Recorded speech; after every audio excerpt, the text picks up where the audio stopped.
Hello everyone, this is your girl Amma, and today I want to drag a big elephant into this room for discussion.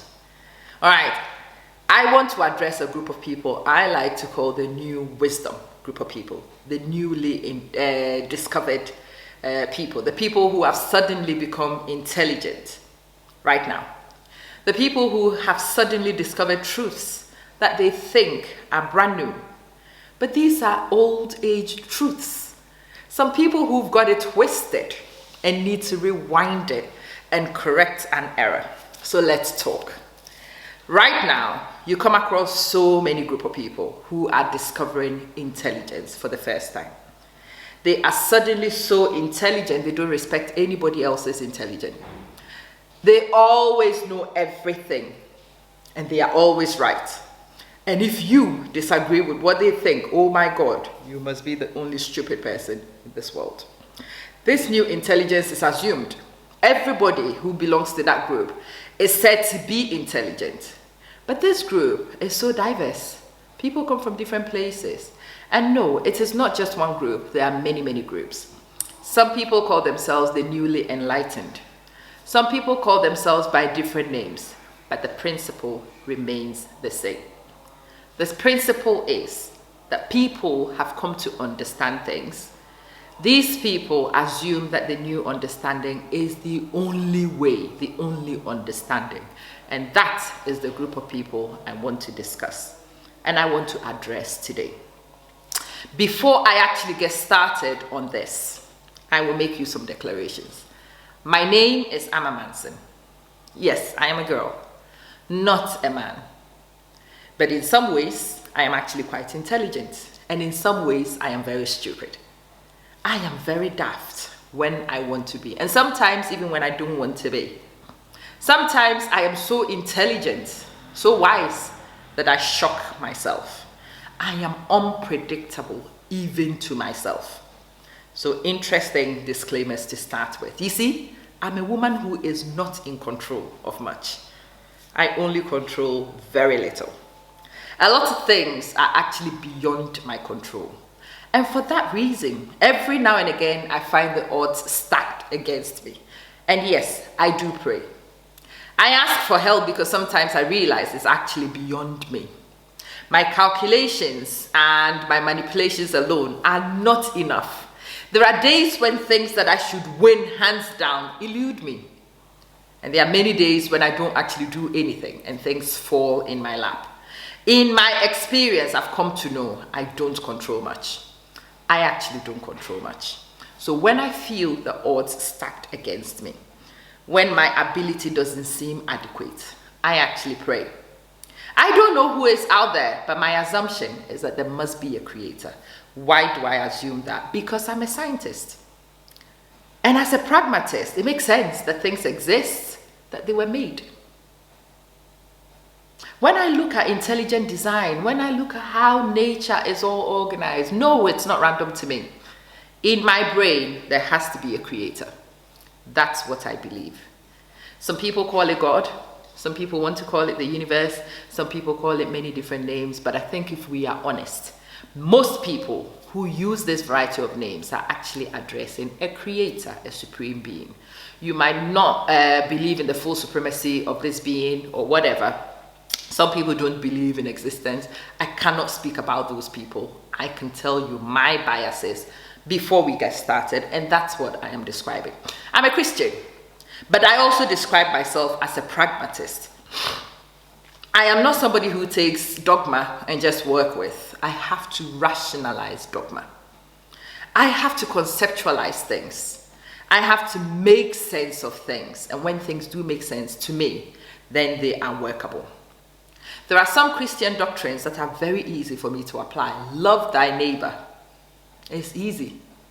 Ask thyself is tricky. Because as human as I am, I have a tendency to love me.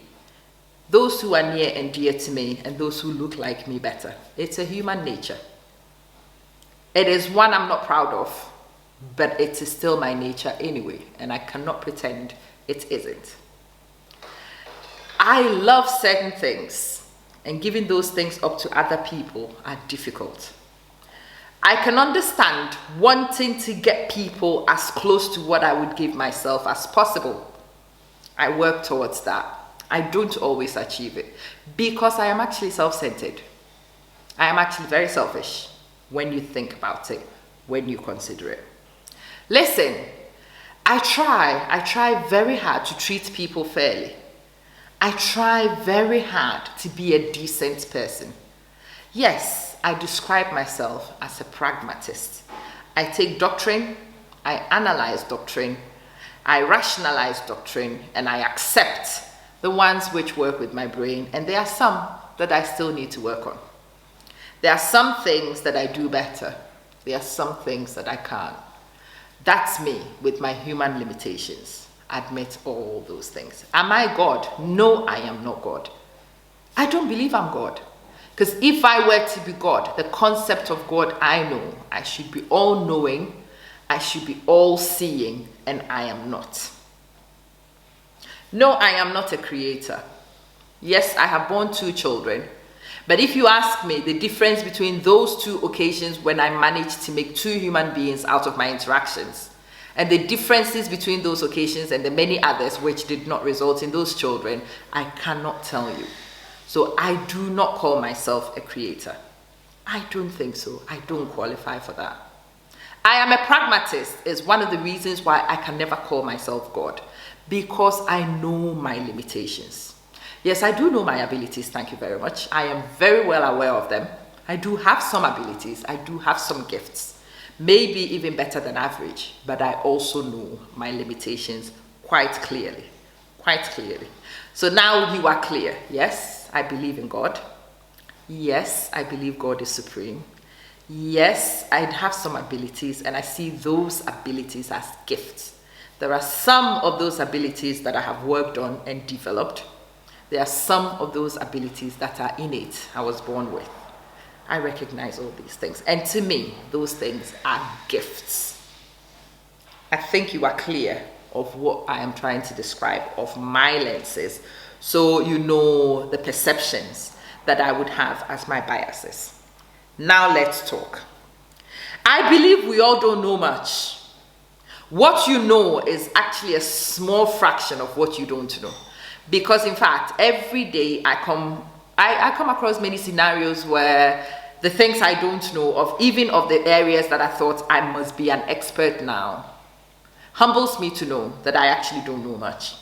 But no, I am not unique in this way. In fact, many of us do not know much.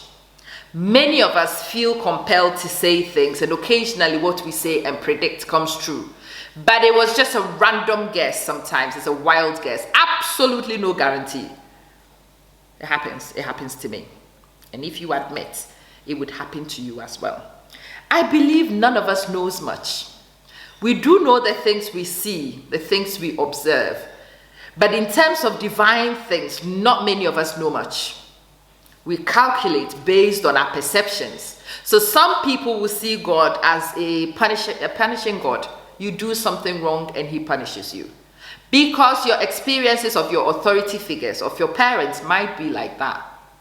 Some people see God as all forgiving, because those are their experiences of authority figures. You see, your concept of what God might be, even when we believe there is God, might be completely different. I call my mother a particular name because of the language I speak. You may call your mother a different name because of the language you speak and the culture within which you operate. But in fact, we are referencing the one female, the birthing female. I am referencing biological mothers here, but already we can divert into so many different mothers anyway. Some people will consider some as mothers, other people might not, again, depending on your lenses. You see, life is not that simple. It is actually quite complicated. So sometimes in your little myopic corner, when you've not seen the other views, when you've not seen the other intelligences, when you've not seen the alternatives to the argument, when nobody has actually challenged your way of seeing things. You see that as an absolute truth, and it is not. And it is not. There are many alternative truths. And it's difficult for anybody to say which one is the absolute truth. Depending on where you're standing, you might see a different perspective of a truth. I am not wiser than average.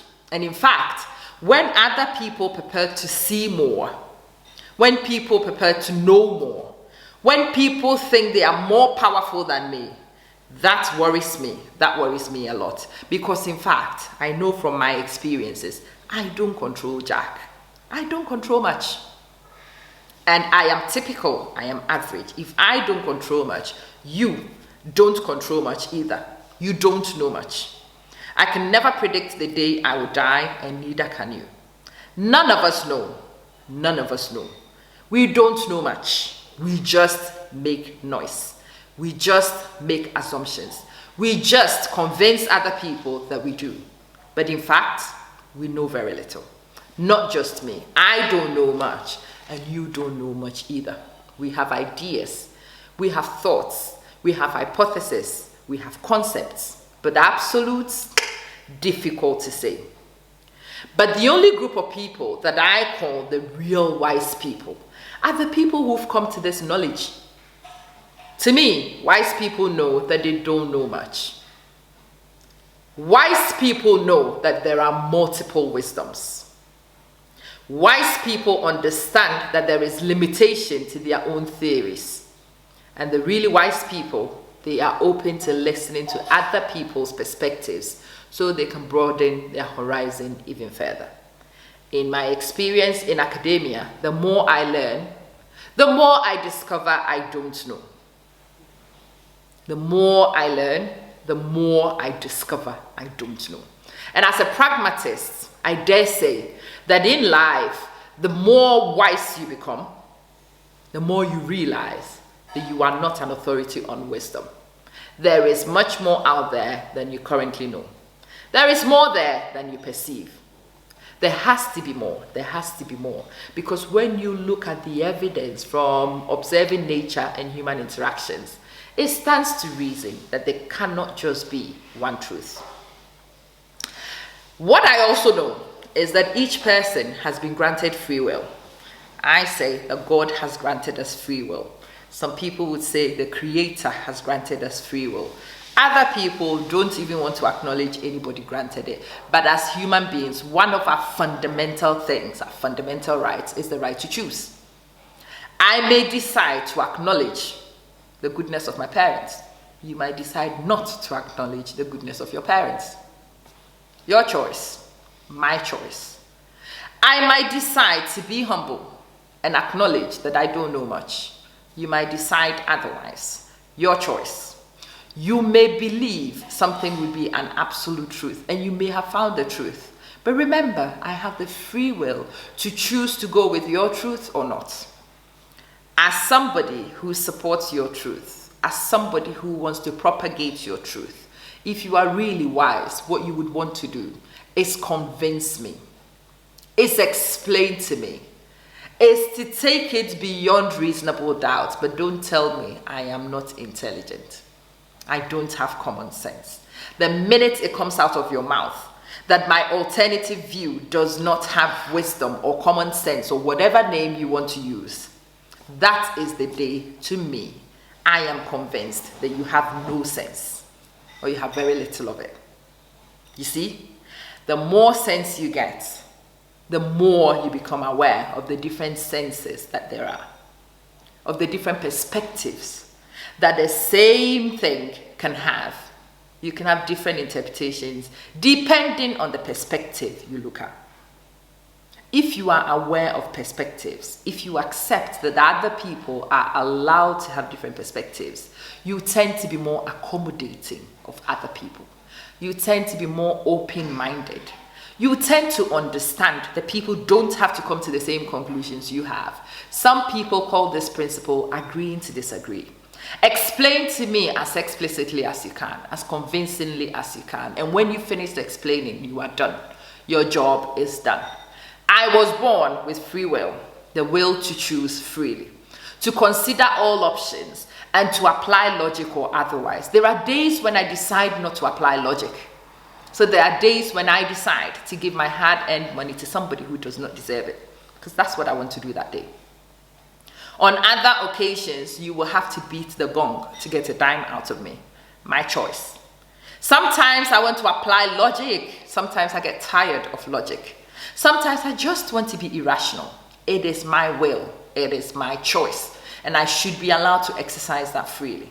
So the next time you are tempted to call me names because you think you have discovered wisdom, remember, the really wise people do not insult other people because they have an alternative view. The really clever people are the most humble people, because when you become clever and you learn more, you realize there's more to learn. When you know there is more to learn, you do not make noise about the little you now know. You aspire to know more. You aspire to get better because you know that capacity is within you. I am inviting you, as somebody who is thoughtful, as somebody who understands some basic rights of human beings. The free will to choose is something I expect that you should know of and you definitely should respect. Next time you have something to explain to me, please remember this. You are explaining to me. You are not forcing it down my throat. And even if it's not me and it's another brother or sister of mine, remember, the epitome of wisdom is to accept that other people can see things differently and they are entitled to that. Not everybody has to see things from your view. That is, in fact, lack of wisdom. Knowing that there is only one way to do things. The old adage says there are many ways to kill a cat, each just as legitimate as the other, depending on your experiences, depending on your beliefs, and depending on the filters within which you operate.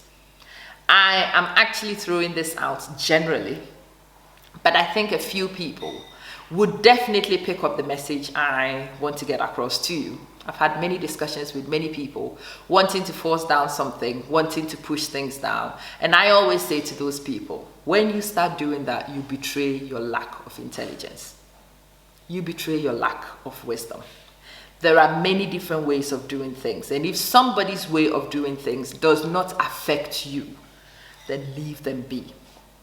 And if somebody's way of doing things affects you, learn to put distance between you and that person. Leave them to exercise their free will and exercise your right to live as far away from them as possible, to interact with them as little as possible. Live and let live is one of my favorite sayings that I quote at people quite regularly at the moment. We have to live and learn to let other people live. The next time you feel compelled to question my intelligence, I suggest you look in the mirror first. The next time you call me ignorant because you don't see my way of thinking, look in the mirror first. The next time you want to suggest that you are all-knowing, all-seeing, pause for 1 second and look in the mirror. You will find, in fact, that you know very little. Look over your own shoulder in a 24-hour cycle and you will see many mistakes and many missed opportunities, many misrepresentations of yourself, many ways in which you let yourself down. You don't control much. You are actually in control of very, very little. It is humility to accept this, and we all have to learn that humility. Does it hurt? Yes, it does. It doesn't make you insignificant. Yes, it does. But in fact, you are insignificant whether you accept it or not. You are as ordinary as muck, as people like to say. Yes, not much special. When you look human and you behave human, believe me, you are human and you are not too far removed from me. You might style your hair differently, but it is hair. You might think that the way you style your hair is the only way to style hair. No way. You see, my style, very, very, very unique. My style is different from yours. my style, my comfort, my hair, my rights. Your style, your comfort, your hair, your rights. Respect my right to be and to operate the way I feel comfortable, so that I would also respect your right to the same things. And the day we learn to accept this, we can live peaceably with other people, regardless of their faiths, regardless of their beliefs. I am not asking you not to propagate your faith. I am asking you to propagate it, bearing in mind that your job is only to advocate and the final decision rests with your audience. They may or may not choose to accept what you propagate, and it is their fundamental right to do so. The next time you become pushy with an agenda, remember this. Next time you are quite judgmental and you feel tempted to victimize somebody who sees things differently, remember that that is not a sign of intelligence. I don't want this one to be long. I just want it to be straight to the point. I want it to be very hard-hitting. I want it to be thought-provoking. And I hope that you have the capacity to receive this, even if it's uncomfortable. That is another way of demonstrating growth. Another way of demonstrating diversity, of depth of character. And if you can demonstrate it by being open-minded, then you might be a step closer to where you purport to be. Are you wise? Are you all-knowing? Are you all-seeing? Are you the only one who is the curator of wisdom? In my case, the answer is no, no, and no yet again. My name remains Amma Manson on all social media handles. Do check me out. I have many, many interests. I'm a teacher, so if you want to see when I'm teaching, you visit my page, I Need Science, and you will see me over there. You want to secure my services as a tutor, do the same via that channel. I talk about change management. I talk about personal growth and development. I talk about personal health, illness prevention and managing via the Juice Plus products. Check me out. That page will be Transformation Inc. The short name is @AbsoluteChange on Facebook. And you can look for me on my Mishmash page, Amma Manson, as usual. Instagram as Amma Manson. Thank you so much for watching, and I do hope that I have provoked some thoughts in you today. Good night. You are human, and you are not too far removed from me. You might style your hair differently, but it is hair. You might think that the way you style your hair is the only way to style hair. No way. You see, my style, very, very, very unique. My style is different from yours. My style, my comfort, my hair, my rights. Your style, your comfort, your hair, your rights. Respect my right to be and to operate the way I feel comfortable, so that I would also respect your right to the same things. And the day we learn to accept this, we can live peaceably with other people, regardless of their faiths, regardless of their beliefs. I am not asking you not to propagate your faith. I am asking you to propagate it, bearing in mind that your job is only to advocate and the final decision rests with your audience. They may or may not choose to accept what you propagate, and it is their fundamental right to do so. The next time you become pushy with an agenda, remember this. Next time you are quite judgmental and you feel tempted to victimize somebody who sees things differently, remember that that is not a sign of intelligence. I don't want this one to be long. I just want it to be straight to the point. I want it to be very hard-hitting. I want it to be thought-provoking. And I hope that you have the capacity to receive this, even if it's uncomfortable. That is another way of demonstrating growth. Another way of demonstrating diversity, of depth of character. And if you can demonstrate it by being open-minded, then you might be a step closer to where you purport to be. Are you wise? Are you all-knowing? Are you all-seeing? Are you the only one who is the curator of wisdom? In my case, the answer is no, no, and no yet again. My name remains Amma Manson on all social media handles. Do check me out. I have many, many interests. I'm a teacher, So if you want to see when I'm teaching, you visit my page, I Need Science, and you will see me over there. You want to secure my services as a tutor, do the same via that channel. I talk about change management, I talk about personal growth and development, I talk about personal health, illness prevention and managing via the Juice Plus products. Check me out. That page will be Transformation Inc. The short name is @AbsoluteChange on Facebook. And you can look for me on my Mishmash page, Amma Manson, as usual. Instagram as Amma Manson. Thank you so much for watching, and I do hope that I have provoked some thoughts in you today. Good night.